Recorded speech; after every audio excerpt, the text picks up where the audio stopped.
40 лет рука об руку. До рубиновой свадьбы доживает не всякий брак, ведь кроме любви и теплоты в отношениях двух людей должны быть терпение и взаимопонимание. Именно так и живут супруги Чирковы. 6 ноября стаж их крепкой семьи повернул на 5-й десяток. И сегодня юбиляры рассказывают о секретах долголетия своего брака.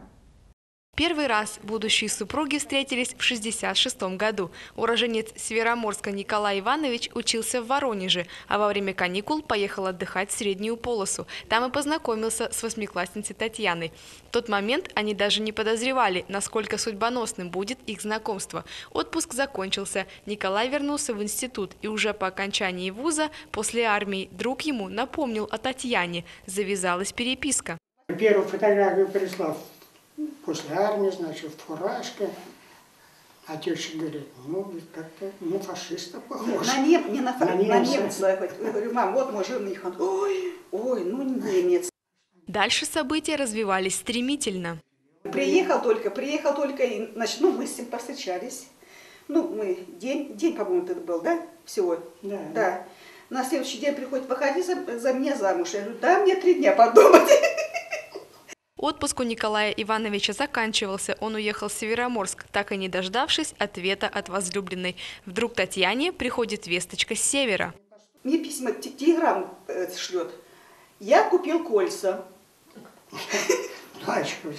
Ни размер тебе не знаю, ничего совершенно нет. Я купил кольца. Мне вообще нормально. Короче, кольца-то кольца. Вот, 6 ноября, как бы мы это, кольца-то кольца купил. Придется жениться, замуж выходить. Можно сказать, история с кольцами положила начало отношениям Татьяны и Николая. Немало курьезов, связанных с этим символом брака, было и в дальнейшей жизни. Как-то осенью Татьяна на улице обронила кольцо. Полдня искали, облазили все лужи и траву. Нашли все-таки. Николай Иванович тоже однажды попал в подобную ситуацию.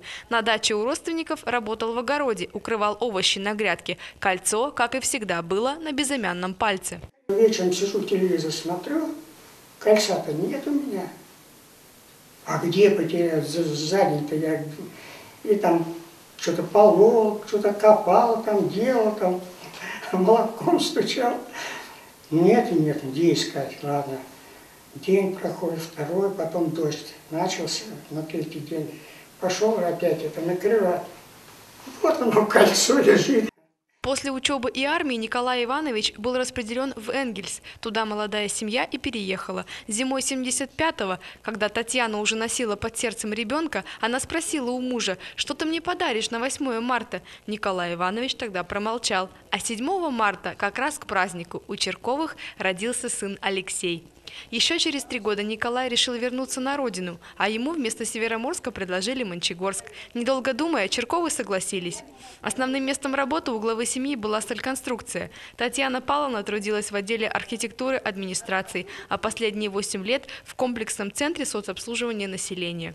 Сын вырос, женился, с супругой Светланой воспитывает сына, а чета Чирковых уже на пенсии. И о секрете своего счастливого брака говорят так. Наверное, уступаем, наверное, друг другу. Взаимопонимание у нас как бы... Я как-то это... в конфликт мы частенько входим, все. Да. Но это быстро. Особенно сейчас. До 50 надо дожить. Доживем. Все впереди у нас. Ты говоришь, что посмотрю, как Максим школу закончит. Максим – это внук Чирковых. Мальчик учится во 2 классе гимназии и радует бабушку и дедушку успехами. Рубиновая свадьба – не предел для Чирковых. Душою они молоды, а значит, впереди еще долгая и счастливая жизнь.